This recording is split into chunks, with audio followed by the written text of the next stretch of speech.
Hello, everyone, and welcome to the 23rd episode of the Orcocast. With me, my beautiful co-host Lord Val Gaming, Hi.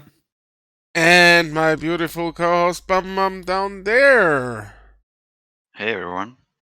We are going to talk about what are we going to talk about today? We are going to talk about the Sony press conference. At least we touch upon it. We are going to talk about the scandalous mid-roll ads on Twitch, and we are hopefully going to talk about BPM. Let's go, guys. We had a, I would say, middling presentation of Sony with their press conference on the PS5. What is our takeaway from that? We had pricing. We know now that we got two different models of the console. One with drive and one without drive, which is also interesting to me, at least. I called that on the last podcast. No, you said they would bring a downgraded version with specs, with different specs. That's what you said. Did I? Oh, I didn't mean to say that. I actually meant to say they were going to bring. That's what I was disappointed about the Xbox One, because the Series S, is a downgrade. Yeah. And I was hoping to see just a plain no disc console, which is what PlayStation has done, which in my opinion is absolutely excellent. It's a really good idea. Yeah. And still, because the prices are pretty much on the disc version are the same as Series X, and you get $100 or 100 quid down on the discless version, which is still a lot, considering it's the same specs. And I can't imagine that the drive itself is 100 quid. Yeah. So it's a really it's a decent saving. It shows that Sony knows what they are doing, because the losses they make from the discless version, they can easily recuperate with the sweet 30% share we touched last time on. Because they get licensing fees, and then they get fees from their store and everything. And this is a great move by them. It's a bit different from what Microsoft did. I think both moves have their valid options, or are valid. This is what makes this the upcoming generation again. I said it last week, I will say it this week again. So interesting. It's all very different approaches to console gaming, and that what makes it very unique this time. And this is what makes it also exciting to watch, at least from the sidelines. Because I don't plan on getting a console anytime soon, as I already mentioned. Prices of the games, as Bum Bum said, would be around $50 to $70. Spider-Man seems to be $50. Demon's Souls Remake is $70, which is kind of odd, considering that Spider-Man is their flagship title, and you'd think they will probably price it a little bit higher, and Demon's Souls is more niche. No, I think the way or at least the way it was presented, it's the Spider-Man Miles Morales is more of it's an extension of the original Marvel Spider-Man on PS4. They, I think, also trying to entice more people through a cheaper, more famous brand. And Demon Souls it's not a real remaster. It's a complete, it's remade from ground up. It's a game that, it's completely made from the ground up by a different studio, though it's not From Software, it's Bluepoint.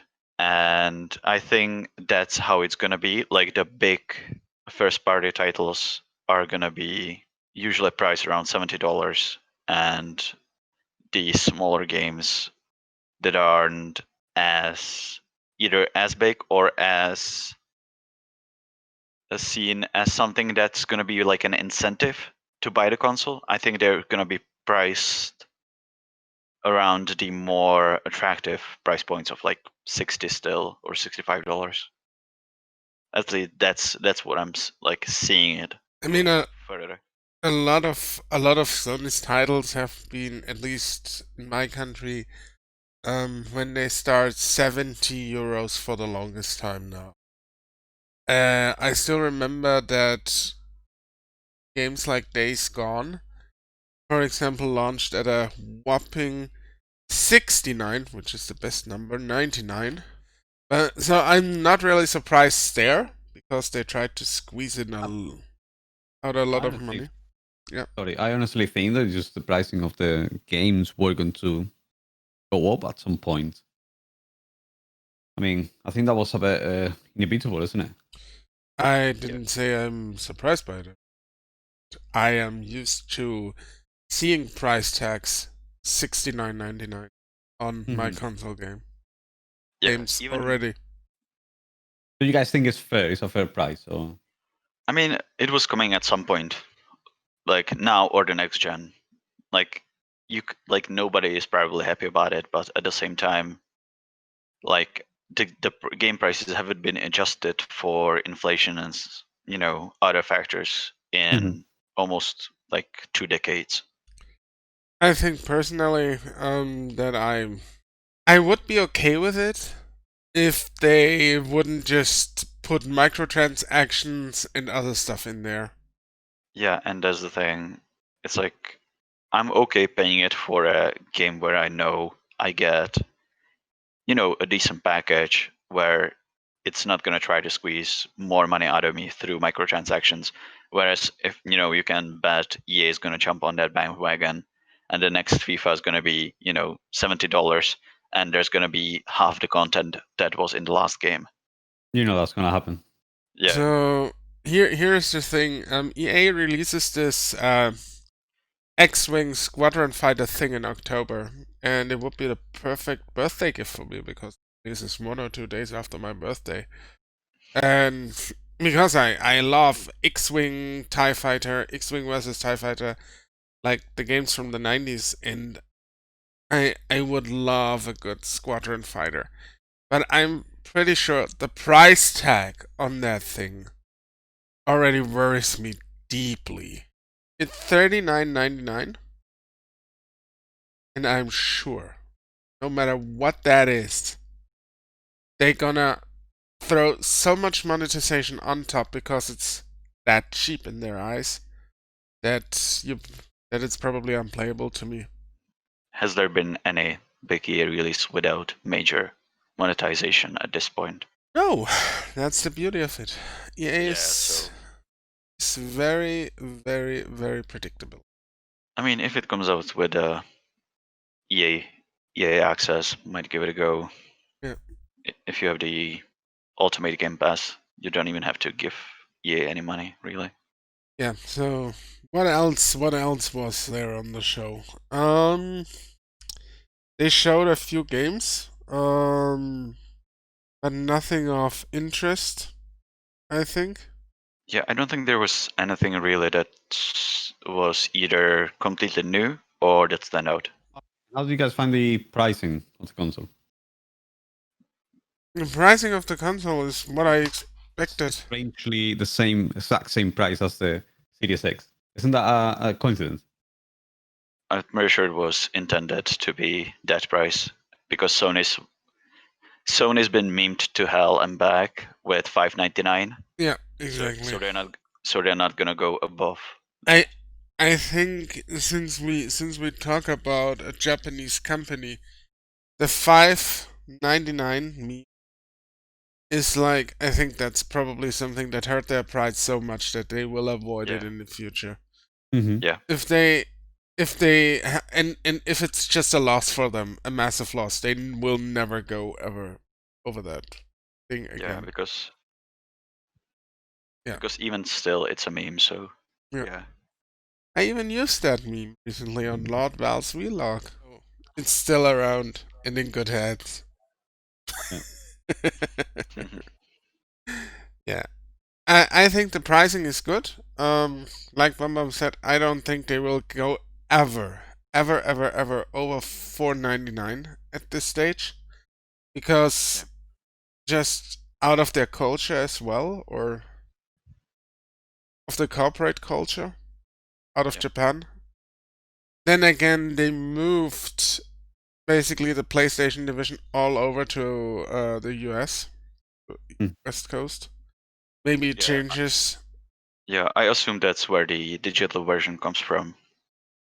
Yeah, probably. That was probably their idea. Then we had, so yeah, price is okay. It's an okay price point for a console. It's nothing to, I don't think personally that console manufacturers can go over this limit. That's the limit of Yeah, I what think so. people are willing to pay for a console. That's basically, yeah, it's the limit. You cannot say it differently. It's like boom, there. This is exactly the limit. It's like the magic barrier. If you break that, people will riot. Also, when it comes to the backwards compatibility, I think they guarantee 99% compatibility with PS4 games. So I would assume it's some of the PSN games from the PlayStation Network. Probably might not work, but I would assume most of your disc games will work, and some of the games will offer, after you pop them in, they'll offer essentially you will be playing the upgraded version instead of the last gen version. That's nice. And I was gonna say there was I'm one more thing. Yeah, go on. I'll try to remember. I'm kind of glad I kept my PS4 games collection then, because I have some cool oddities like Odin Sphere, and I'm probably getting Aegis Rift, or what it's called, the new Vanillaware game, if it's Yeah. nowhere else to be released, so I can play it on PS5 eventually down the road. If it's Yeah, ever gonna be released in Europe, because that's still up in the air. Oh, they don't have a European release date, yeah? No, I don't think so. Or is it is just in Japan and not in the West at all? It came out in the US this or last week. Oh, okay, then you could totally get it. Yeah. Because it's a region-free console. Oh, awesome. That's actually something I love. I Yeah, just and that's something I find immensely consumer friendly. Region free consoles. That doesn't mean that your games will be region free. Ha ha ha ha ha. Atlas. I'm gonna bleep that out. Yeah, but Atlas did a thing, which I'm still mad about. yeah. Also, I forgot to say, every single PS4 game that has PS4 compatibility will run in the PS4 Pro mode when you put it into PS5. That sounds amazing. Is there backwards compatibility to PS3 as well? They essentially nuked any compatibility with PS3, 2, or 1. So still up in the air is also the compatibility with the PSN games or PSN versions of PlayStation 1, 2 games that are on the PS4 store. Yeah, they probably nuked that too, because I would wager, at least because PlayStation Now is delicious money, I think. Yeah, I would assume that they move it all the way there. Yeah, and that is kinda, yeah, but Yeah. let's not talk about that, because, yeah, at least they are trying to keep those games intact for the next generation. I'm just worried about that we just, or that they just monetize their past to hell and back, and to people who were there to actually buy their games past. I'm looking at my Grandia copy right now for PS1. Yeah, I mean, Nintendo does exactly the same thing. Yeah, I know, and I don't like them for it at all. Yeah, yeah, it's thing with Yeah. Sony and Nintendo. Sadly, Yeah. I'd love to play my games. That's something I would like to have, or like to see that they at least try to make stuff backwards compatible again. I'd pay the extra to have a machine that's compatible. Don't give them ideas. Okay. I would not pay extra. No, I would consider it a service as for long-standing customers. Because imagine Yeah. having like 4th generation of a console manufacturer just to get shafted on the 5th generation, and they tell you, ha ha ha ha ha ha, you cannot play that, what you collected over all those years from us.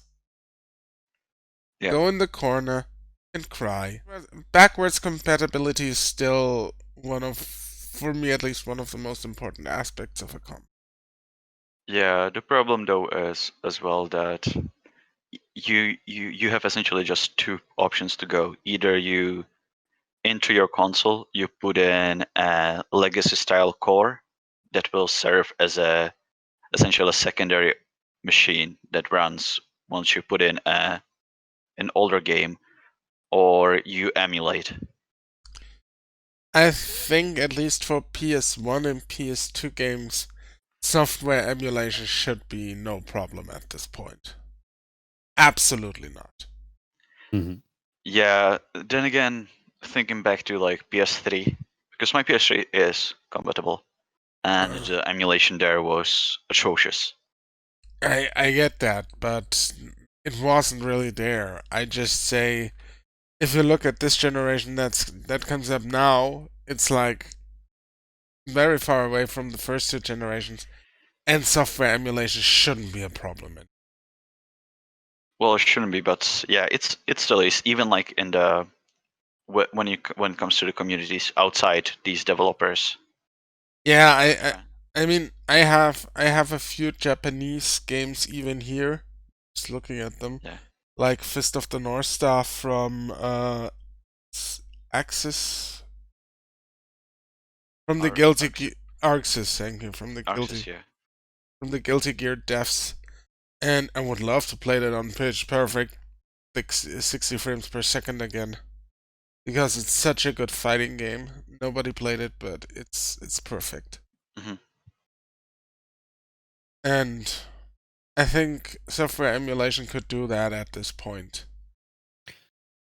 Oh yeah, like for PS1, I'd say yeah, that like they should have it down.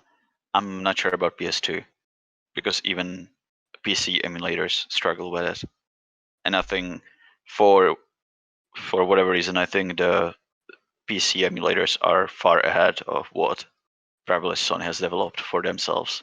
Yeah. What can you do other than cry yourself to sleep? Microsoft has definitely the edge on that regard. Yeah, though the issue for me there was when I was thinking about it, some of the games I'd want to play are not backwards compatible. Because it's not 100% either. It's about like 60 to 70%, which is still good, and it's still like an up on whatever Sony's offering at the moment. But still, it's far from where it should be as well. Mm-hmm. Because the thing is, it's like Microsoft offers it, but at the same time, it's from Microsoft's viewpoint, it's just there. They don't do anything with it. They did at the start of the 360 generation, but afterwards it just fell out because they see the numbers of people actually using it, and there is no reason to further develop it.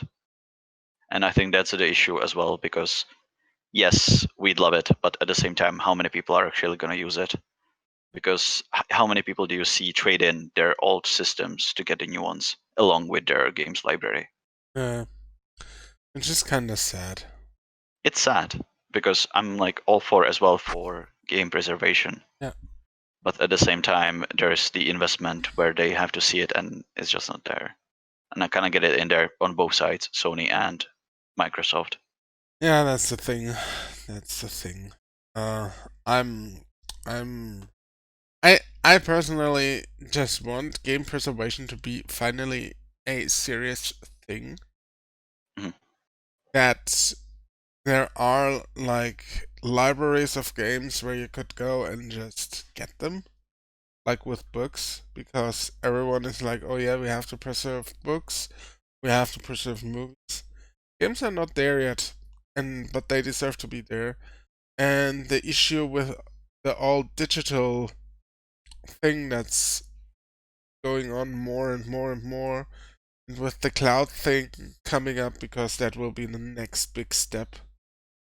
Yeah, to the point, like now in consoles, just Yeah. because even when you try to say you would love to have a backup or something that you could pull up later, you can't because all these systems are so DMR'd to hell that that's just not an option. It's like you're one update off and the console's like, nope, that's a whole other can of worms. I just want, yeah, I just want some games back.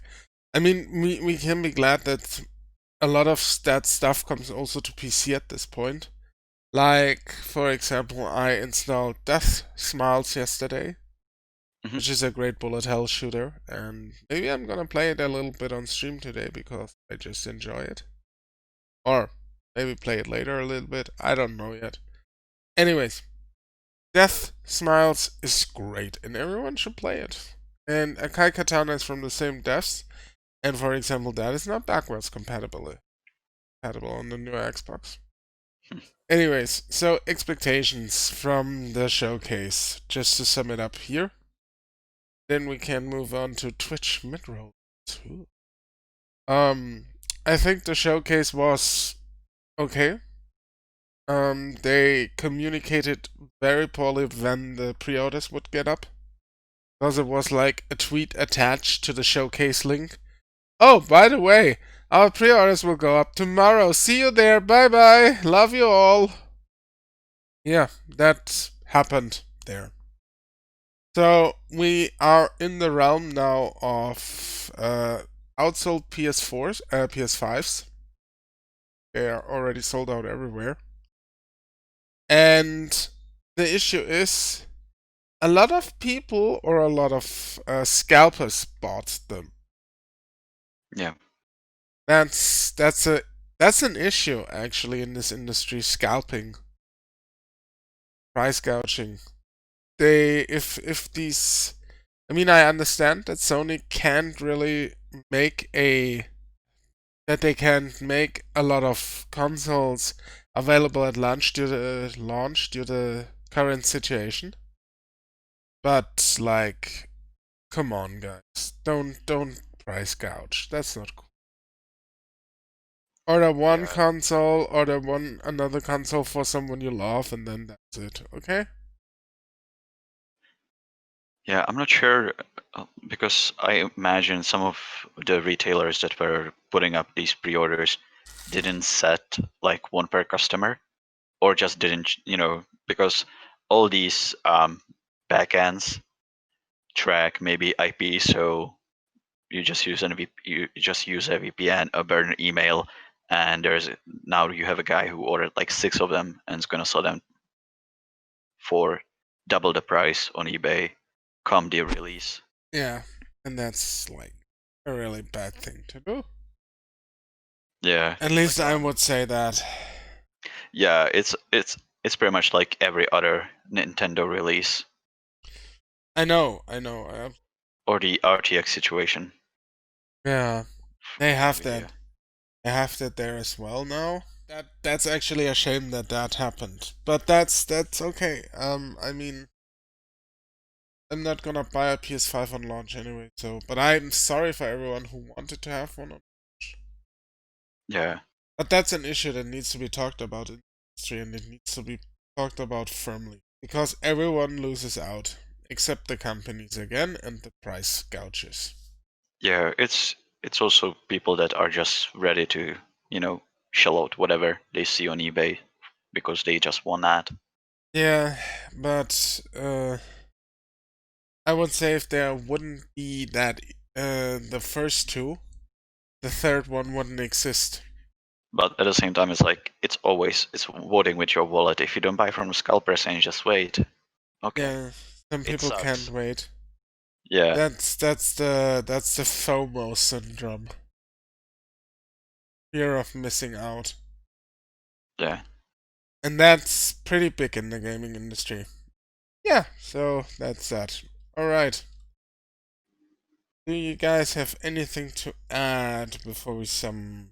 No, Oh? I think I wanted to mention the price is gonna make it very easy for everyone else to buy both of the consoles, because we got the Series S, which is priced cheap, quote unquote, obviously, Yeah. because it's not cheap at the same time, but it's a lot cheaper than we would expect. Like I said, I would have liked to have the option of having, the PlayStation kind of side. That's what I wanted to see on Xbox. A no disc version of the console, and it will make it will be more expensive, but you still will have the capabilities of the Series X. Let's say you go for Series S, and then you go for the PS5 without the disc. It's almost like a one console, like like the previous generation console. It's like you can buy two consoles and it's gonna be priced as the same, one console from the previous generation, which is, it's gonna have a lot more accessibility for everyone else to have both, not just one. Even if you're a PlayStation main guy, you may get, the discless version, or you might get the actual version with the disc. But further down the road, you can actually think about, oh, I might get the S. You know what I mean? Like, I got some friends Yeah. playing on Xbox, and it Yeah. might be a good idea to get it. Yeah, it's actually this generation, and even I'm gonna tell you something as well. The S will be even cheaper after a while, because I'm fairly certain within the first 2 years the price will be dropped by 100 for the S. Yeah. Just to get that thing out there. And then you can basically get two consoles for a really cheap price and have both systems. Also, forgot to mention, before they changed all the trailers, some of the games said from the showcase that they're coming to PC as well at later dates. Oh, That okay. that includes the Demon Souls remake. The only thing that I wasn't too keen about is just that there was no really news on PlayStation Plus. Like, I was expecting, them coming out with a PlayStation Plus big, kind of like Game Pass, something really big, show off a little bit the PlayStation No. Plus. We've done this, we're gonna add this, we're gonna, do these kind of things. And I unfortunately we did not get to see. Sony has not the capabilities of pulling off a Game Pass. They just don't. I was kind of hoping that they kind of did the same thing, like say this is, we've achieved this, and obviously looking at the competition, they have a really good base, and Xbox Game Pass keeps getting better and better. And I was kind of hoping to see them doing something similar. In that regard, Xbox is a massive advantage in compared to them. Yeah, Definitely. but for like that's I think why they not doing something like that as well is because Game Pass also doing something like a Game Pass would involve also interacting big time with the PC as a platform for your stuff as well. Mm-hmm. And I think because Microsoft essentially is foregoing any exclusives for this generation, the way they do, the way they're putting their plans out for now. Mm-hmm. Like everything's going to be on Game Pass, and Game Pass is also going to be on PC. I think Sony also wants to keep, in a way, its own platform as a closed platform, and what you get on PlayStation is pretty much what you can get only on PlayStation, even though later it's like, oh, it's going to be on PC as well. But at the same time, I don't think they, as Orco says, they don't have the capability, and just because Microsoft on PC is so entrenched as a publisher, and Microsoft of its own is a platform, for them it would be a losing battle and a waste of investment as well. Yeah, I think so too. Because here's the thing. like 80% of all computers run Windows. And Sony is already in an uphill battle with that one. I think they need to increase what they offer with PS Plus. I think they could do that. Yeah. But I don't think they could pull off a full-on Game Pass. They should try. They should try, and I think it's a massive. It's just not only for the sake of having a Game Pass to compete with the other console or something. It's just I bet you the revenue Microsoft is getting back from Game Pass is amazing. Well, like they must have a really good return of revenue on that console. yeah, but they're also doing away with Gold membership, and it's gonna be just Game Pass. Yeah. So to play games, you're gonna need these Game Pass subscription. It's gonna be essentially what PS Plus is as well. It's yes, you get games for free with it, and at the same time, it's the privilege to play online. Yeah. So I think, yeah, just because Microsoft had like a double whammy, it was Xbox Live Gold and then Game Pass, and now it's gonna be just Game Pass. So I think in a way they're gonna be like similar offerings, but two different philosophies. Microsoft's going all in on an open platform where you can play on PC, and then which if you want to play something smaller or you're in bed, you want to play on Xbox, yes you can. Sony's pretty much okay. We have a closed platform that doesn't interact really with anything else. You get to play online. You get maybe 1 or 2 games a month. And I think what they should do is just have a steady PS Plus library instead of a rotating one. Or if you miss, if you for whatever reason it's like, oh, you're a month away, so there's no reason for you to pay for PS Plus, and it's like all your PS Plus games are gone. I think there needs to be change in that regard. There should be, do it like a game-based library. There is a couple of games that are there always. It's like some classic legacy Sony stuff, and then either add some permanent additions and then have a rotating games that change maybe every 2 or 3 months. I think that's within their capabilities. I don't think they really have the means or even the reason to try pull off something like as open as a Game Pass. Yeah, that'll be. I mean, if they could do that, that'll be amazing. Obviously, there's some challenges, isn't it? Yeah, huge obviously challenges. Also, Microsoft is way ahead of the the curve. They've already been doing it for quite a while, so obviously it makes sense. They have a bit of an advantage in that regard. Let's talk about the scandal that hit Twitch this week. Massive scandal of mid-roll ads. So the thing Twitch did after Facebook Gaming announced their own or basically it was on the same day. Facebook Gaming announced, hey guys, you can play copyrighted songs now on our platform. And Twitch came out a little bit later with, hey guys, we decided to add mid-roll ads to your stream where you have no control over it. Twitch wins. Yeah, Twitch wins. No, so let's talk about it. Mid-roll ads. Uncontrollable mid-roll ads during a stream. I get that Twitch is a business. I get also that they must make money somehow, and that 90% of our revenue on the internet is done by ads. Come on, dudes. Uncontrollable mid-roll ads during a live stream. Really? Just what you want. I think that comes from a lot higher up. Yeah, I know. I think that Twitch just didn't hit some ad targets. Pretty much. And Amazon, or Mr. Bezos, who sees Twitch either as a nuisance on his hairy testicles, or as an extended advertising platform. Pretty sure one of the two is correct. or both even, said, hey, do something. Run more ads. You have the capability to.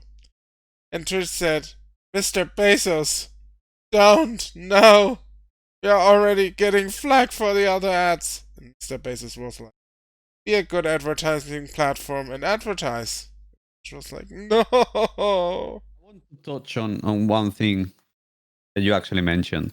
Yes. And I want to go on to.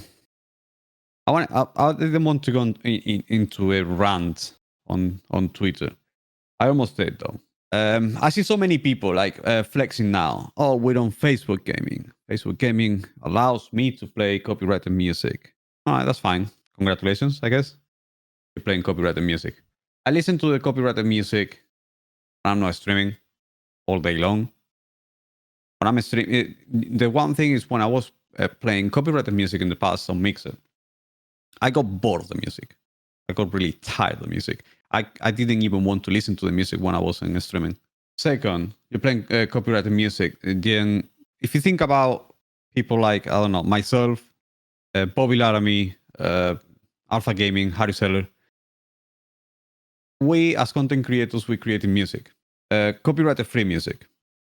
So it's not copyright free because it's copyright free, quote unquote. It's copyrighted by me. Yeah, but you won't claim anything on it. I don't claim anything. So it's copyright free, obviously, because I'm not going to claim it.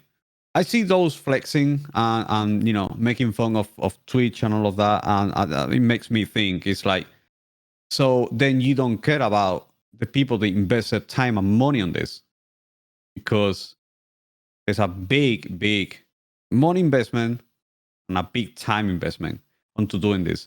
We as content creators create that music for you to enjoy. So it's copyright free. So you're not listening to, I don't know, Lady Gaga all day on the stream. And the music, let me be honest, you don't listen to the music at all on your stream. I've never paid attention to the music in my stream on a very rare occasion. Do you think viewers are going to stop watching your channel because you're not playing copyrighted music? You think people care? Because to be honest, the copyright, the music on my stream, for example, and if you look at Harrison or you look at you know any streamer, any partner on Twitch or any streamer that has more time on Twitch and it's been longer, listen to the music. The music is on the lowest. You can barely hear the music. If everything goes quiet, you hear the music. Otherwise, you can't hear a single thing. It's just, honestly, I wanted to go on a big rant and say, like, all those flexing about Facebook allowing you to play copyrighted music is you don't care about the people that are actually creating the music for all of you for free. Because that comes out of my pocket without asking for anything in return. So without selling it to no one. So I think, in my opinion, playing copyrighted music or not playing copyrighted music, it is absolutely redundant. It makes no change, in my opinion. Absolutely no change to what I think about Facebook gaming, which I'm not going to say because otherwise we're probably could get in trouble. It's not going to change what I think about Facebook gaming, and it's not going to change absolutely nothing. I think the people that are actually talking about it and flexing about it now, because they didn't succeed, most of them on Twitch, but they didn't have the patience more than succeed. They are hurting the actual people, the actual creators that are investing their time and money onto creating this for them for free. And I really wanted to touch on this because it does hurt me as one of the creators, myself, of that type of music. You put your passion and you put your time and passion on it to make people happy, to use it. And people come out with that and everyone posting about it. And I was like, I'm baffled. I'm really I don't understand it. I just don't get it. So here's something, and please don't take this the wrong way. And I love you and I would play your music. Obviously, people would give more of a shit about a known artist or a known singer they can play on their stream for some reason than they would about Bobby, about Harris Heller, about you. Because they don't know what kind of work goes into making music. I say this because I'm currently trying to compose some music myself. I have to do it myself. It's even harder to do when you do it yourself. I would be hurt as well, because it instantly makes everything you did irrelevant. Yeah. And that's the sad truth. Because people would rather play Post Malone or Lady Gaga, as you said, than Lord Val, obviously. Because they automatically think bigger names are a bigger draw. It's also hard to find. Honestly, I just don't understand that, because it's just you can barely, if your music is loud enough for viewers to listening to it, you're doing something wrong. Your audio is messed up. That's the first thing. That is as simple as that. There is no way around it. If your viewers can hear your music, then your audio is messed up. And audio is the most important thing on any stream. That is true. That is a fact. That is a fact. Everything has to be completely silent in order for your viewers to be able to listen to your music.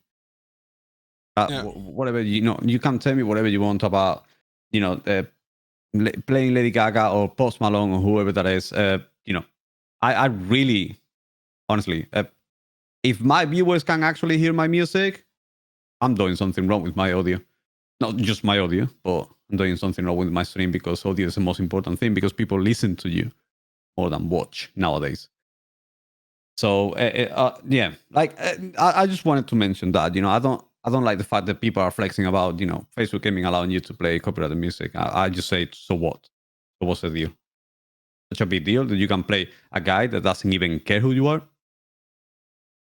He's making money out of you, mate.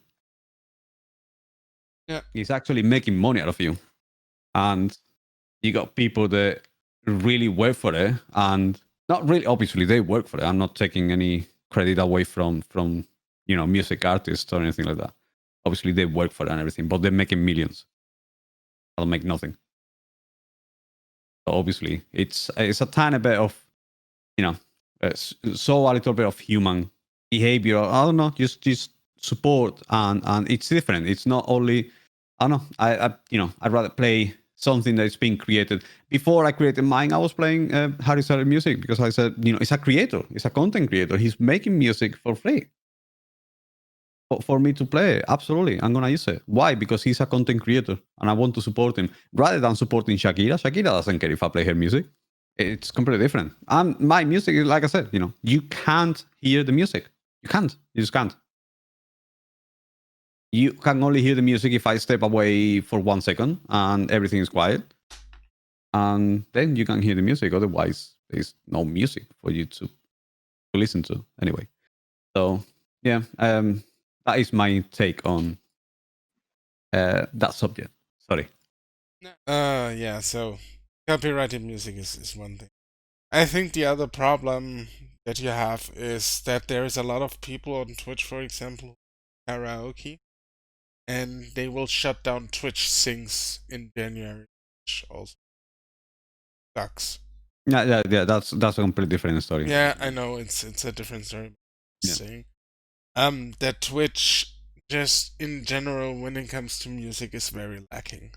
Let's face it, people would want to play their favorite song on stream for whatever reason. Yeah. I get that part as well. Like I said, I'd rather play you.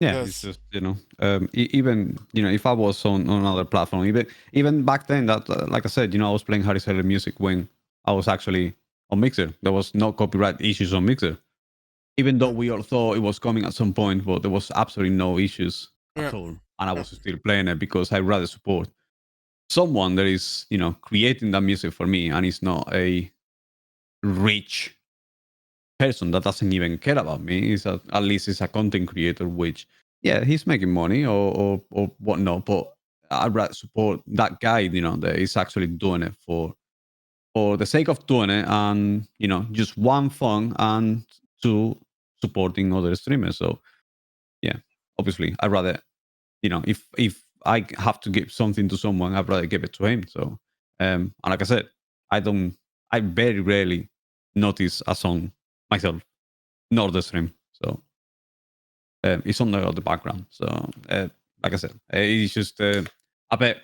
It doesn't matter what platform you are, or Facebook, or Trovo, or Twitch, or YouTube, whatever you are. I don't think it's a matter of playing the copyrighted music. It's a matter of being of a think about those other people, those other content creators that are actually working hard for it and trying to get out there, and not just by supporting and everything. There is a lot of variety. I mean, you could tell before, I'm on 1 year ago, you could say, okay, there is, these few playlists and these few songs, and it gets very repetitive. Okay, fair enough, I get it. But now, man, now you got variety, man. My playlist is nearly 18 hours. Harry's playlist is about the same thing. It's about 20 hours long. You got music for days. You have got music for days, and then you got who's that? You got Bobby's. It's one album at the moment. It's like 50 minutes or so. You got plenty of music out there. It's not like just 5 songs or 2 hours of music. There is a lot of hours of music out there, and I bet you listen to the music and you don't even like. My playlist keeps going and going and going, stream after stream, and I don't even notice it. So yeah, that was my take. Also, the issue with I know what you mentioned about the advertisement of mid-roll ads on Twitch. This is a catch-up method. Definitely, it's a problem of Twitch. It's a higher up problem. It's not because they wanted to do something. I think this is being pushed from high up, saying, "Hey, they paid this money, and we need to make it up." Yep, you need to make it up, exactly. Oh my god. Yeah, this is a problem. I mean, honest. Yeah. Sorry, just one quick. I think from higher up came in. Oh, we see your numbers increased. Can you monetize them more? Brightmine at Twitch was like, yeah, I think I can do that. And that's where the mid-roll ads came from. Because when you think about it, like even other Amazon platforms themselves are rather savvy when it comes to ads. Usually, like when you get an ad, it's before, it's not during. And I think this was more of a Twitch's development team being like, yeah, if you're not subbed, you're gonna get mid-roll ads that just you work get like that. You get even mid-roll ads when you're subbed. I didn't get the. Oh, then again, maybe because I'm running an ad blocker. The one guy who sent me the photo of the mid-roll ads he got on my channel, Triad Condoms. Jesus. No. Yeah, so I had them. They are there. It's proof. And I think the issue is more that during a live stream, it's a little bit, let's say, questionable, the way of doing mid-roll ads, because the point of a live stream is being right there when it happens. And if the ad just hits when the cool stuff on your stream happens, it's kind of bad for the viewer. I would just say, okay, give our affiliates and our partners targets. You have to run this amount of ads during your stream. It's kind of difficult, though. Yeah, yeah, it is. I have the ads. I have the ad button actually on my stream deck right here. I think I've used it twice, and both of the times is because it's been sent with the channel points. I never remember to press that button. Never. I do it when I go to the bathroom. I actually do that. But that's like once per stream. It's like once per stream or something. You'd have to set yourself a timer for a break, basically. Break timer.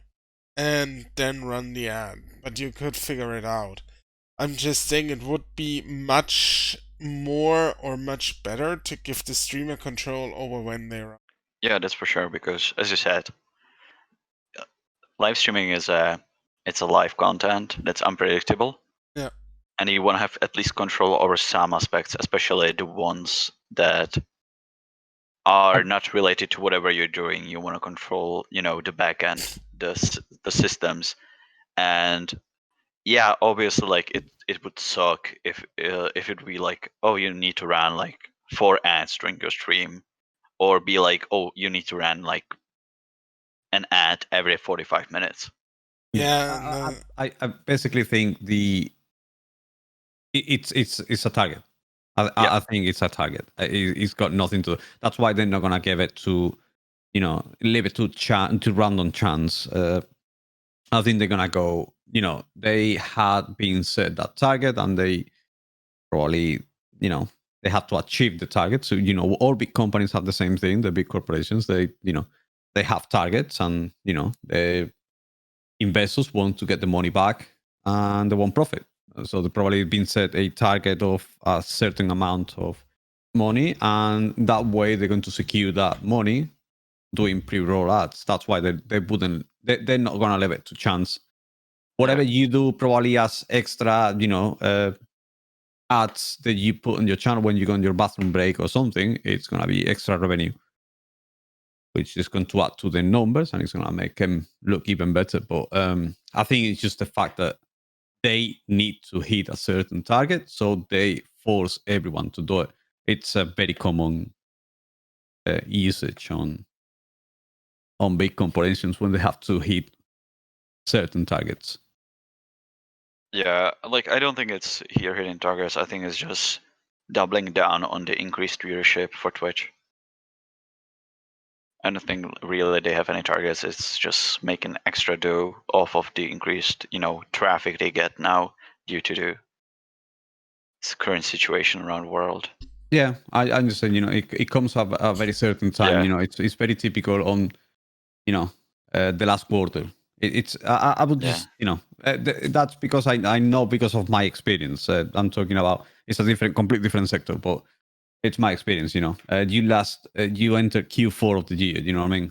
There's been an increase in the past of viewership, as you say, and then they obviously the corporation wants to make more money, so they get in touch with the people, the sponsors, the people that pay for the ads, and then they say, oh, we got this, and we can make this, and we can increase that amount. They say, okay, we pay that much, but you have to increase our ad viewership that amount, percentage.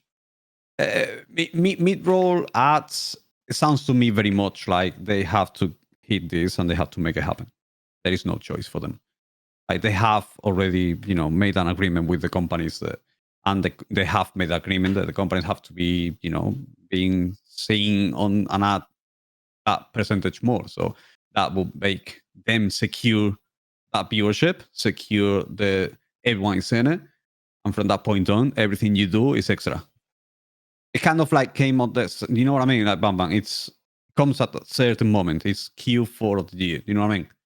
After the increase, after the COVID, where people were staying home and increased the viewership on Twitch, and then Mixer shut down and increased the viewership of Twitch even more. So obviously they're setting higher targets for Q4, the last, so it just comes up very, very specific, date. You know what I mean?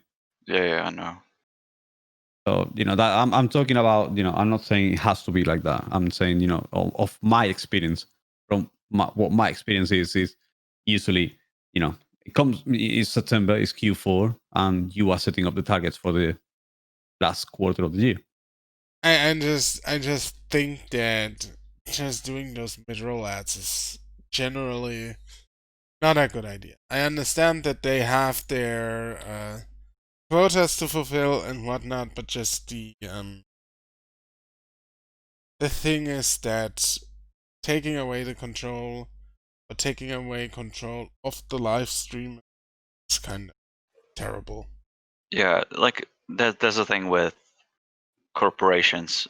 Like they may make like a positive decisions on the outside, but it's all driven towards making more money, and essentially you're just playing within their little fenced off area where they set the rules. So it's kind of hard to, because they have to put on like a human face essentially, but at the same time they just need to make money, and in the end that always takes priority. Trying to balance, not lose whatever you have at the moment, but still increase the output.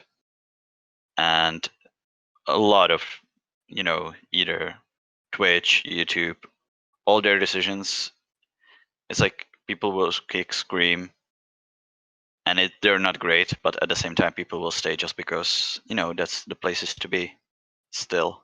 And no matter people will complain for a couple of weeks about the mineral ads, but then a new thing will come up.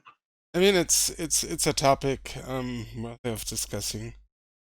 I got people that were, or I saw people who were really, really mad at people for pointing out that this is a terrible idea. It is a terrible idea because yeah, but seeing what are the numbers? 1 every 3 people that watch a pre-roll ad at the start of your stream, when they tune into your stream, leave the actual stream. It's something like that. I think it's 1 every 3. I think it is. So it's a really bad. It's a really bad conversion already. So imagine that midway through the actual stream. So they have to eat one at the start and they have to eat another one midway through. So it's kind of not nice. Yeah, I was just gonna say essentially they're gimping the growth of their, if their numbers of whatever Val said are correct, essentially they're gimping the growth of like any potential upcoming creator by 30%. Yes, they do. Twitch is notoriously known that I know they give us a platform, and I know this platform doesn't run on its own, and it needs money to survive. I'm gonna put this out there to give Twitch a really terrible idea. I'd rather pay, as a streamer, $10 per month so I just can be able to stream there. Because I would make that back. In cheers, in bits, and everything. Twitch also already takes half of my money when people subscribe to me. But, like, I would totally, as a streamer, I would pay a small sum of money just to stream there. Because of the chance you have on the platform. But I would expect Twitch to actually work on some stuff then. Yeah, the platform would have to change a bit. A bit? In regards. No, like I'm saying, like you know what I mean. Like it would have to change in a way to accommodate it. Plus, then again, it's like thinking about it, it's the idea of what Greenlight on Steam did. Yeah. In a way where they had an issue with oversaturation, introducing an entry fee to a degree decreased the amount of trash on Steam. It didn't completely, sadly. It never will, because it never will, yeah. People are smart enough to circumvent that and make money anyway. They will get the fee back somehow. Yeah. But even so, like I think it would also help the noise that's on Twitch as well. Yeah. That is true. That is very much true. Because if you have to pay like 10, let's just take the magic number of $10. Would you invest it, Val, to stream on Twitch? How much? $10. You'd have to pay a monthly fee, $10, to stream on Twitch. No, I wouldn't pay. No, because it's been free from the start. So I don't think. I mean, that should be off the table. Like no one should even think about that. I think that's crazy. That's crazy. You have to pay for it. Like that will make people even hungrier for money. Yeah. So they will make them even hungrier for money, which is the last thing I want to see. I honestly, like I said, before they run mirror ads or ads in front of your stream, yeah, but and my bum point of view is I'm a streamer as well, so I understand they go out. I'm not gonna leave. I'm not gonna leave a stream if a mid-roll ad pops up. I just those 30 seconds I'll look away and do, I don't know, look at my phone probably. yeah, but like you to me, it's said, not a big deal, to be honest. it makes other viewers leave. That's the thing. Yeah, I mean, people have no patience nowadays. I mean, you can't even have a 10 minutes video without B-roll coming into the video on YouTube because people just disconnect from the channel. People have zero patience. I mean, that's never gonna change because they're gonna go to your stream and they're gonna have the same pre-roll ad anyway. So I don't know. To me, it's not that big of. It's just 30 seconds. I don't think it's a massive deal. What Twitch has to work is on the system that YouTube has. YouTube makes 5 times the revenue on ads rather than Twitch. So Twitch, what needs to do is somehow increase the revenue they get from the ads, so that will be actually relevant. Because it's at least, I think it's even more than 5 times what you make on ad revenue on YouTube.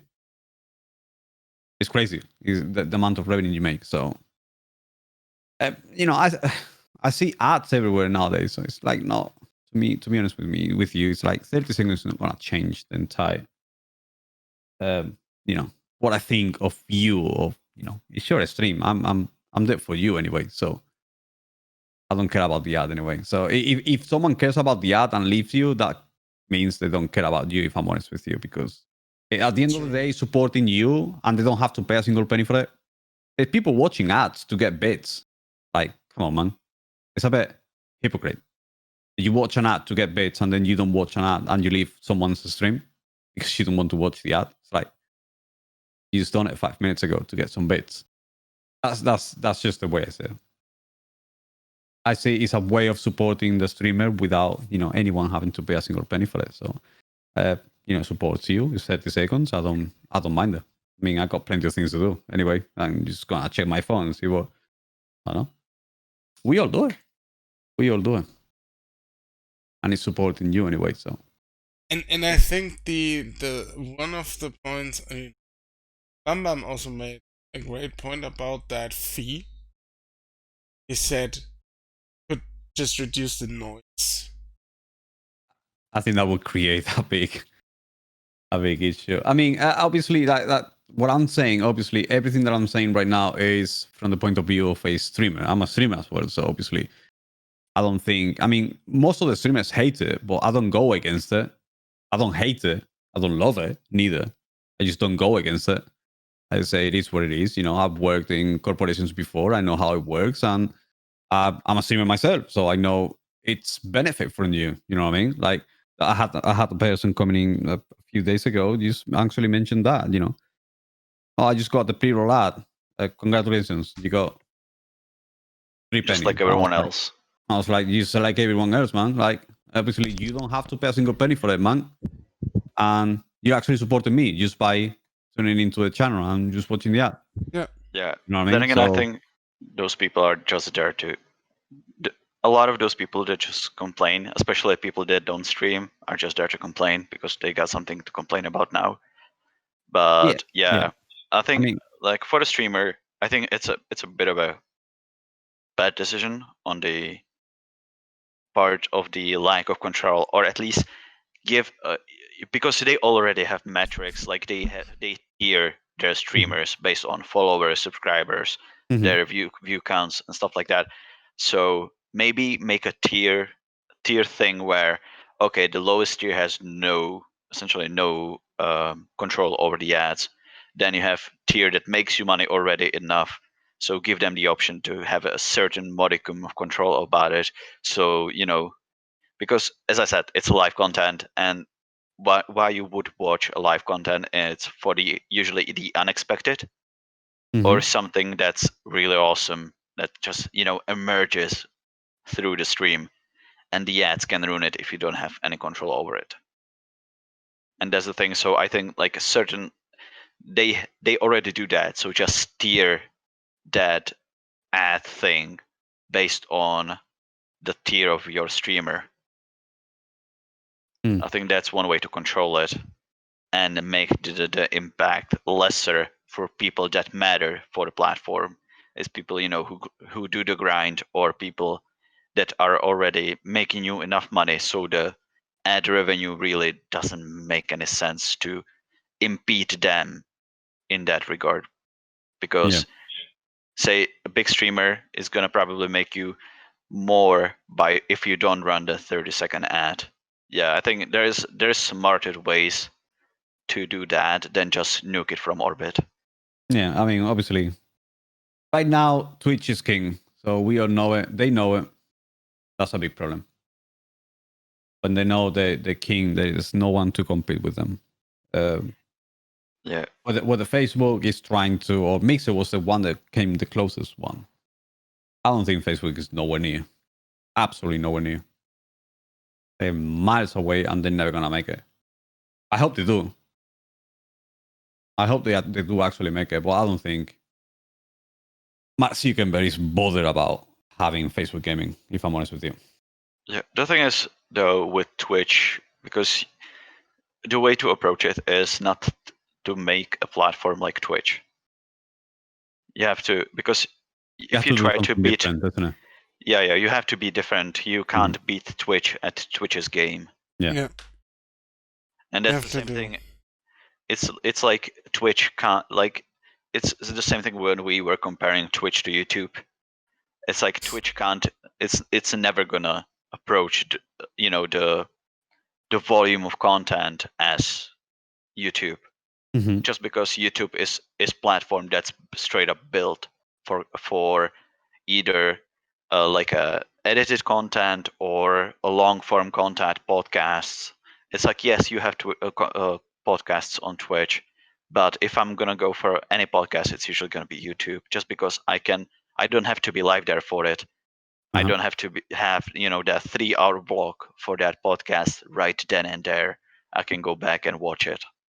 Got on subject, actually, now that you mention it, with the YouTube, the podcast and things, that's where, don't you think that's where Twitch is failing on? They're trying to be YouTube in some degree. Yeah. Yeah. Yeah, it's like, it's essentially two platforms that are diametrically different, trying to beat each other at each other's games. Yeah. And it's just like a big cluster clock. And Facebook, now we come to the interesting part. Facebook tries to be both at the same time. Yes. And also fails at it. Because if I go to my Facebook page, the interface is just a cluster clock. Like epic proportion. You don't even know where to post your videos, you don't know how to show them to others, you don't know how to pull up feed. It's just ugh. Facebook gaming is just not like that's I've been saying that from the start. Facebook gaming is like Mark Zuckerberg probably doesn't even know that Facebook gaming exists, in my opinion. Facebook is trying to tap into everything. Okay, so Facebook is the big giant. So if you're doing something, we want it. If you're doing something successful that is, going all over the place, we want it. We want to tap on it, and we want to, make everything. Isn't it Instagram part of Facebook now? Yeah, Instagram has been part of Facebook for a long time. Because it's like you do something successful digitally, they want to tap into it. They don't care who you are. They want to tap into everyone. So everyone is like a streaming. Everyone is, big corporations are making Twitch is making money or Trovo is making money. They're like, okay, let's go and do it. Let's go and do it as well. Let's try to make money out of this as well. So obviously, if they see a profitable business, they're going to go for it. Obviously, that's why Facebook is what it is now.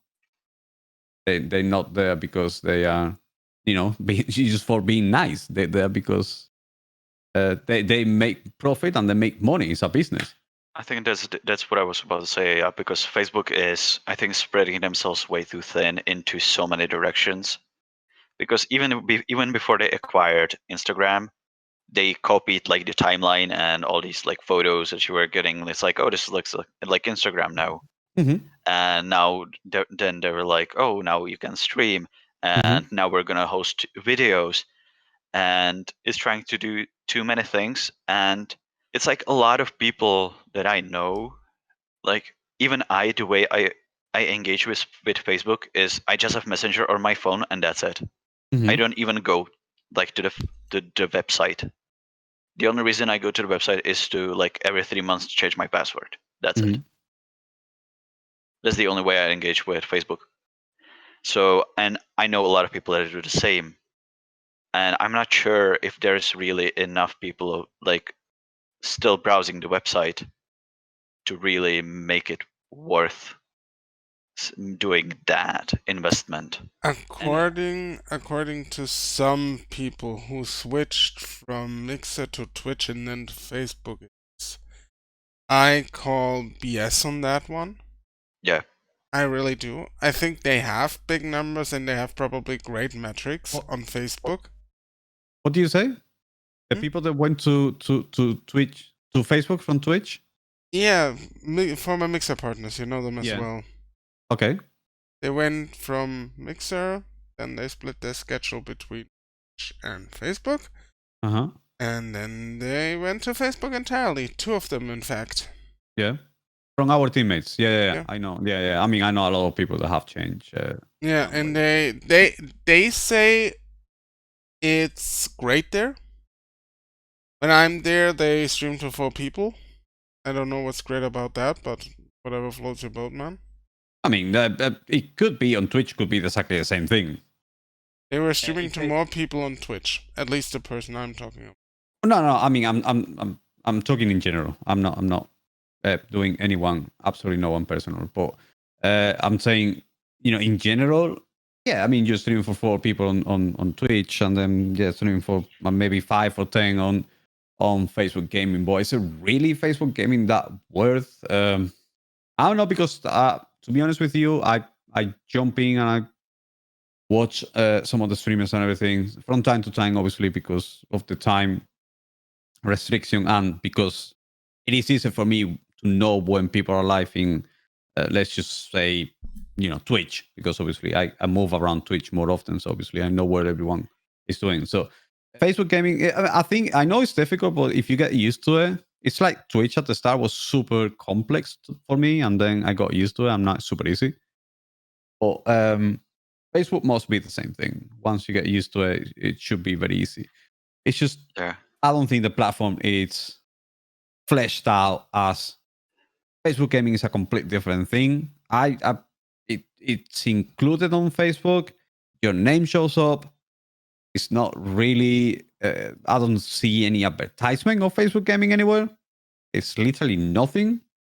Twitch is going all in with their own, they got the merchandise, they got their stuff, they got, their own streamers that like kind of like sponsor them on their YouTubes or the socials and everything. So they kind of like, they have a really good structure already. Obviously, Twitch has been around for a lot of time.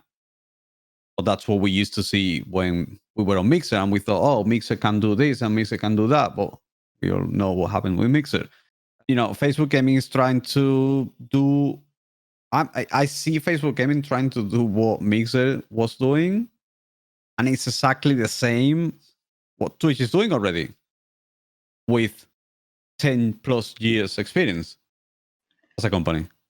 It really, honestly, it confuses me very much. It really does confuse me, because I don't see Facebook doing nothing new. I don't see them implementing anything incredible or crazy. They're going for something simple. Yeah, copyrighted music. Hold on. Copyrighted music. Yeah. Again, it comes down to who's making, like, it's just they tap into the like, do you think about it, Bam Bam? What's the controversy right now going on and everything is the copyrighted music? It's been going on for a few months already. Yeah, it's Twitch, YouTube, yeah. Yeah, and they go and say, oh, you can play copyrighted music. It's like, yeah, I think the thing though, it comes down to, again, trying to beat like Twitch or YouTube at their own game. Yeah. And Facebook is trying to battle both. at the same time. Yeah. And I think what Facebook needs to do is try to come up with their own spin Exactly. on Yeah. streaming. And I don't think they should focus strictly on gaming streams. I think it should be just like a straight up streaming platform. Similar to Twitch. It's like you have, your categories. You can watch people go about their daily lives. You have gaming, you have music. They need to involve more groups, because whether we like it or not, billions of people, or like at least, a frick ton of people are on Facebook, and they need to include that on their streaming platform. So I think starting with Facebook gaming, it makes very little sense to me. Like, when you see what people would probably react more on Facebook is IRL streams, or streams that are geared more towards like a general, like a wide appeal music. The, I think gaming should have come later. Yeah.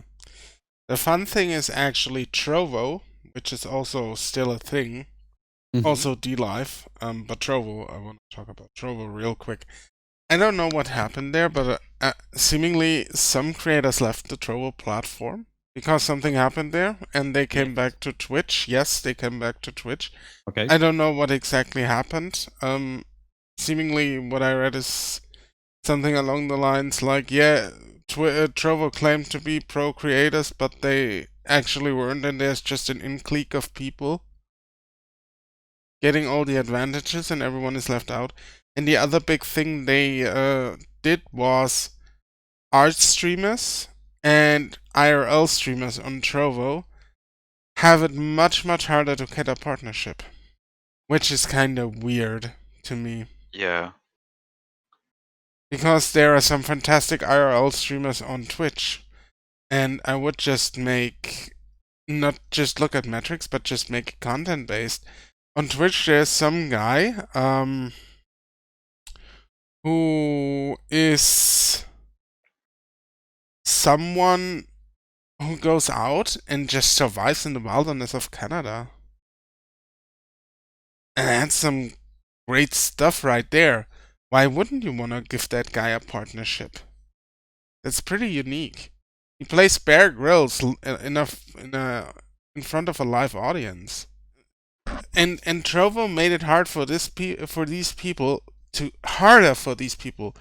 get a partnership, which I don't understand at all. If you want to avoid getting the I'm gonna say the word, and I'll probably catch flag for it. But if you want to get rid of cam girls, then just get rid of cam girls. It isn't rocket science. You can pretty much very quickly distinct a cam girl from an actual gamer girl. Yeah, the thing is, also, cliques happen everywhere. It's just an issue when it's a clique that has, power over the platform.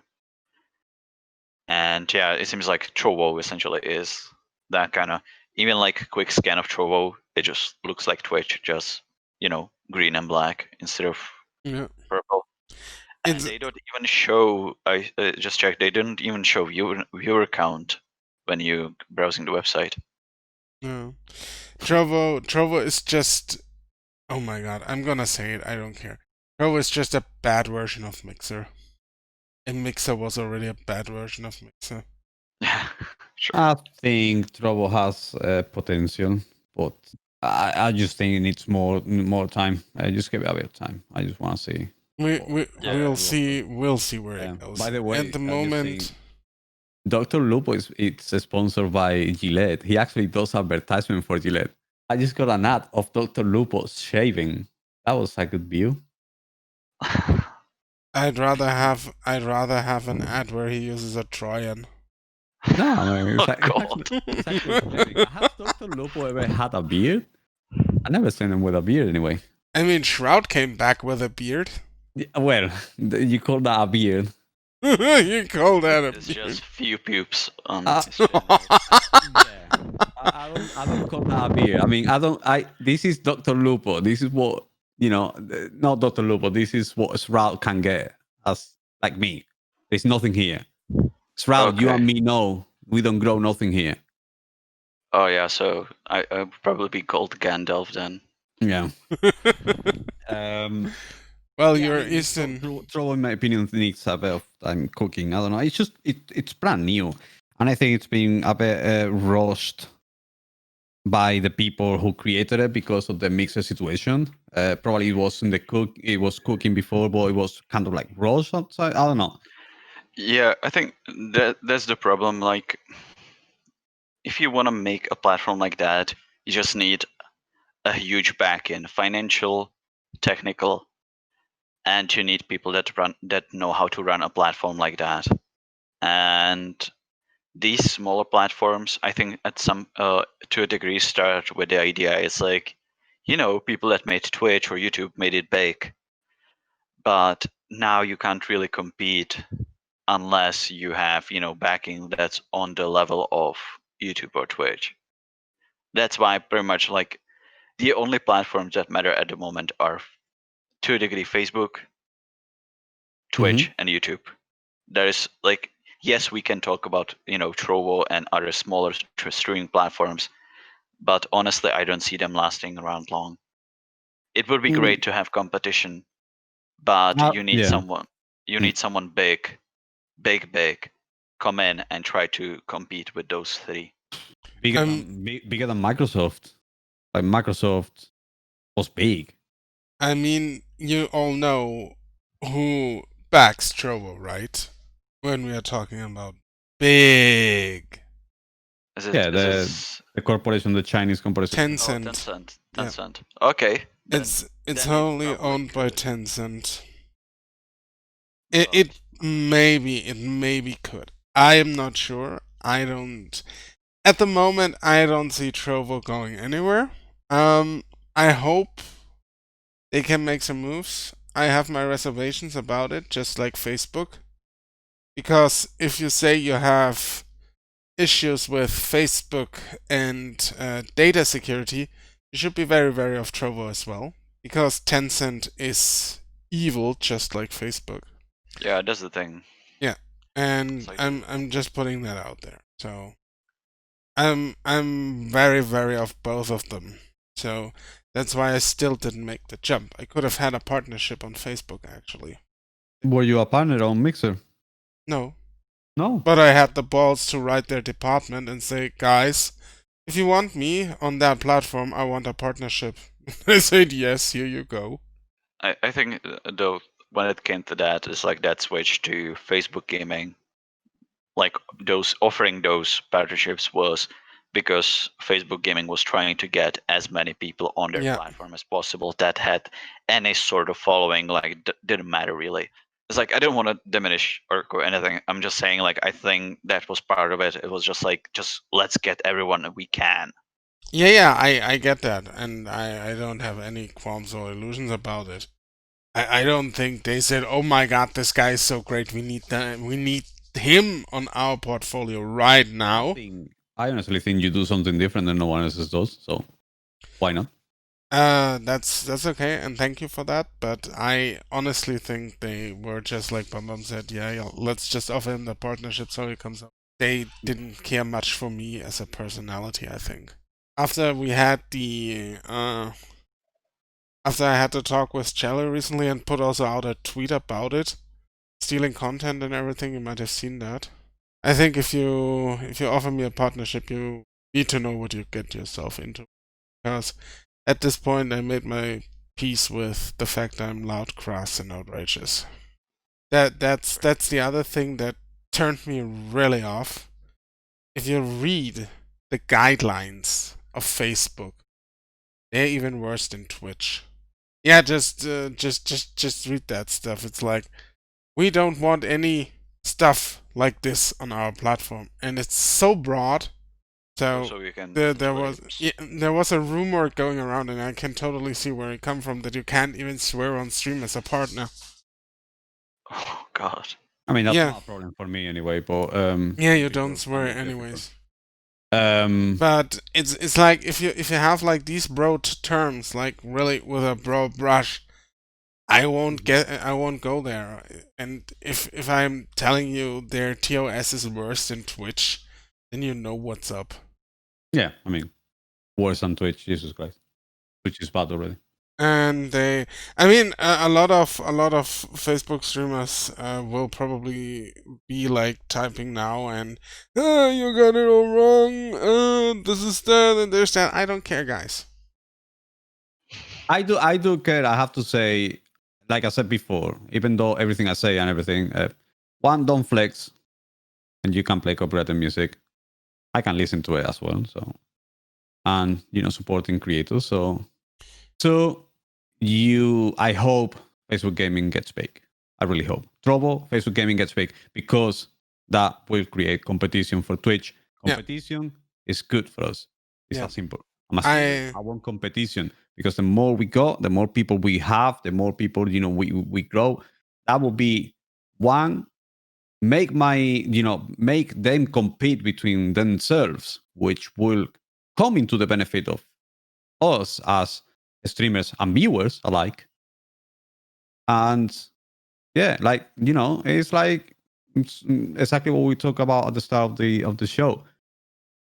Sony and Microsoft. There's a competition. The two big boys are competing for the people. So they are coming up with ideas to reduce the prices so we can afford to buy a console. It's exactly the same thing. Yeah, and can come up with ideas of how to make more money as a streamer, or how to create revenue, or how to get cheaper subscriptions and I don't know, bits and channel points and channel sub points and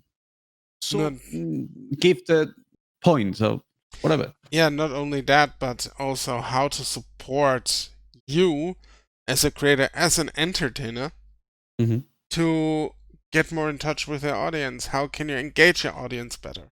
I'd rather have those tools, more of those tools. Twitch offers plenty already. Instead of just having more ways to make money. I just want my audience to be engaged. Did you hear about Bitbot, Val? I gotta tell you about that Bitbot. No, I don't know what it is. That is a program where you can map certain keyboard combinations to. Okay. Or mouse combinations.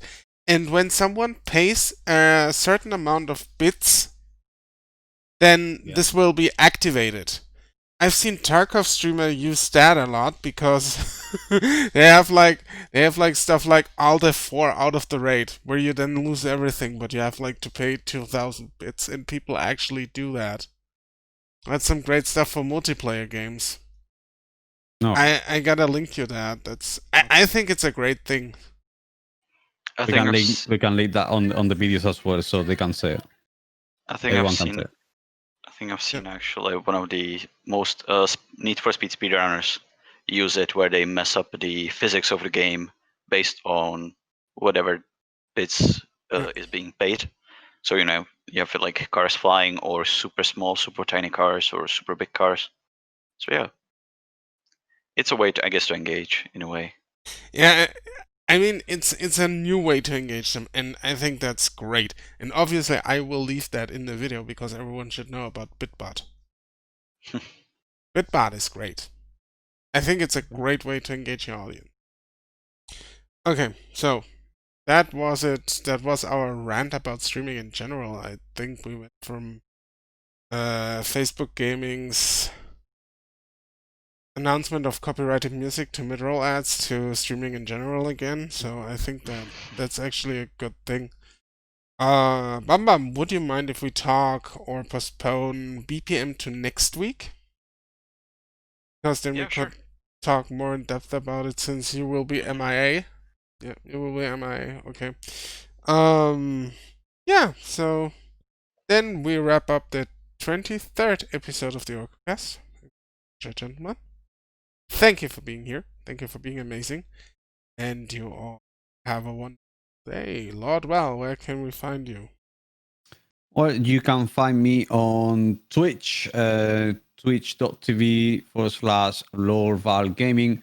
and also on Instagram and TikTok, same name, Lorval Gaming, and on Twitter, I am Lorval Twitch, also on YouTube, Lorval Gaming, and yeah, that's about it. You can find me on twitch.tv/theorcosaurus, twitter.com/theorcosaurus, Instagram Orcosaurus, and obviously also now on TikTok, which will be shut down soon, so get my videos there, kids, while you can. It's Orcosaurus. And with that, I bid thee a farewell. Wait, Bum, where can we find you? Every now and then in your chat. Yeah. Pretty frequently. Yeah, just because I downloaded the Twitch app actually, so I can watch it on my phone.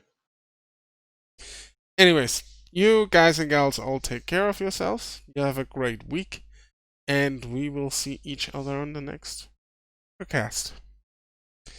Good time. Bye-bye. Bye. Have a good day, everyone.